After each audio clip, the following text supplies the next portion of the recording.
भारत के एक छोटे से कस्बे के किनारे बसी थी झोपड़ियों की एक बस्ती। सर्दियों में यह बस्ती और भी सिमट जाती थी, जैसे ठंड की मार से लोग अपने अपने दुखों में दुबक जाते हों। कड़ाके की ठंड, घना कोहरा और हड्डियां जमा देने वाली हवाएं, यह सब यहाँ के गरीबों के जीवन का हिस्सा था। इसी बस्ती में रहती थी 16 साल की एक लड़की, गुड़िया। गुड़िया का नाम उसकी जिंदगी से बिल्कुल उल्टा था। नाम में मिठास थी, लेकिन जीवन में सिर्फ संघर्ष। उसके पिता रामदीन एक दिहाड़ी मजदूर थे, कभी काम मिलता कभी नहीं। माँ शांति देवी बीमार रहती थी, दवाइयों के लिए पैसे नहीं होते, इसीलिए बीमारी सालों से घर में ही पल रही थी। गुड़िया ही घर की असली जिम्मेदार थी। पानी भरना, चूल्हा जलाना, माँ की सेवा करना और कभी कभी पास के घरों में बर्तन मांजकर थोड़े पैसे कमा लेना। उस साल ठंड कुछ ज्यादा ही बेरहम थी। दिसंबर का महीना शुरू होते ही तापमान तेजी से गिर गया। बस्ती में किसी के पास ना मोटी रजाई थी ना हीटर। गुड़िया के घर तो एक फटी पुरानी चादर भी बड़ी मुश्किल से थी।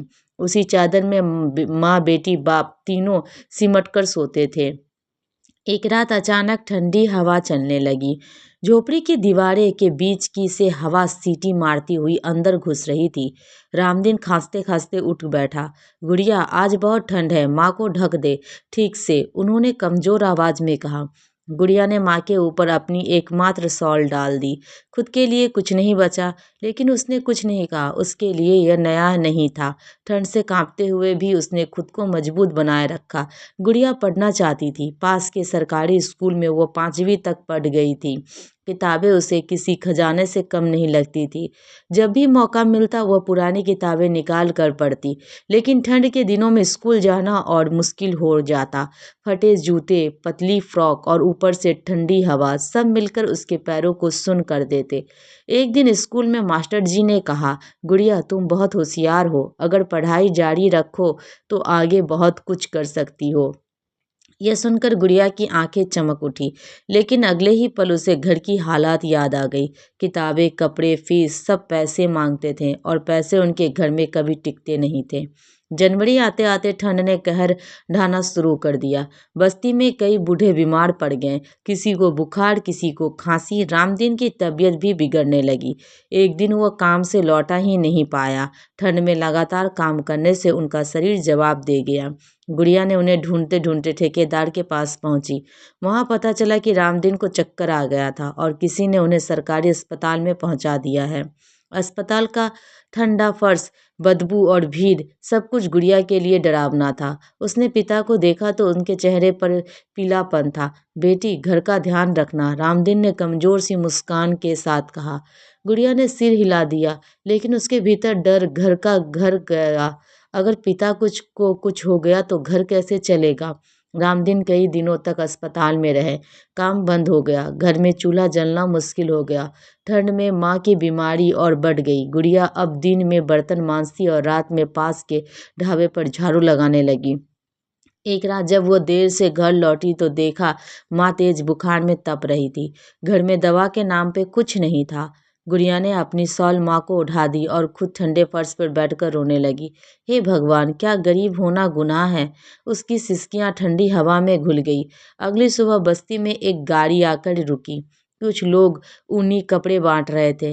यह किसी सामाजिक संस्था के लोग थे। गुड़िया के झिझकते हुए पास गई। एक महिला ने उन्हें देखा, पतली सी लड़की, कांपते हाथ, लेकिन आंखों में अजीब सी चमक। बेटी, नाम क्या है? गुड़िया। महिला ने उसे एक मोटी स्वेटर और शॉल दी। गुड़िया ने पहली बार महसूस किया कि ठंड थोड़ी कम लग रही है। उसने घर जाकर माँ और पिता को भी कपड़े दिए। अगले लेकिन असली बदलाव तब आया जब उस महिला ने गुड़िया की कहानी सुनी। उसने कहा, अगर तुम पढ़ना चाहो तो हमारी संस्था मदद कर सकती है। गुड़िया को लगा जैसे अंधेरे में कहीं दिया जल उठा हो। कुछ ही दिनों में रामदीन घर लौटा, लेकिन अब वह भारी काम करने लायक नहीं थे। गुड़िया ने जिम्मेदारी और मजबूती से संभाल ली। वो सुबह काम करती, दोपहर में पढ़ती और शाम को माँ की सेवा। संस्था की मदद से उसे फिर स्कूल में दाखिला मिल गया। सर्दियों में अब उसके पास ऊनी कपड़े थे, किताबें थी और सबसे बड़ी बात उम्मीद थी। गांव कस्बे के लोग कहते, इतनी गरीब है, लड़की होकर क्या कर लेगी। लेकिन गुड़िया चुपचाप आगे बढ़ती रहती। ठंड की हर सुबह उसे याद दिलाती कि अगर वो आज हार गई तो कल और ठंड होगा। समय बीतता गया। गुड़िया ने मेहनत की, अच्छे नंबर लाए। एक दिन उसे जिला स्तर की छात्रवृत्ति मिली। यह उसके लिए किसी चमत्कार से कम नहीं था।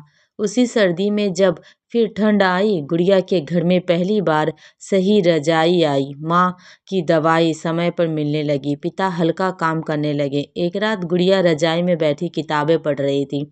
बाहर ठंडी हवा चल रही थी, लेकिन अब वह उसे डराती नहीं थी। उसने मन ही मन कहा, ठंड ने मुझे तोड़ा नहीं, उसने मुझे मजबूत बना दिया।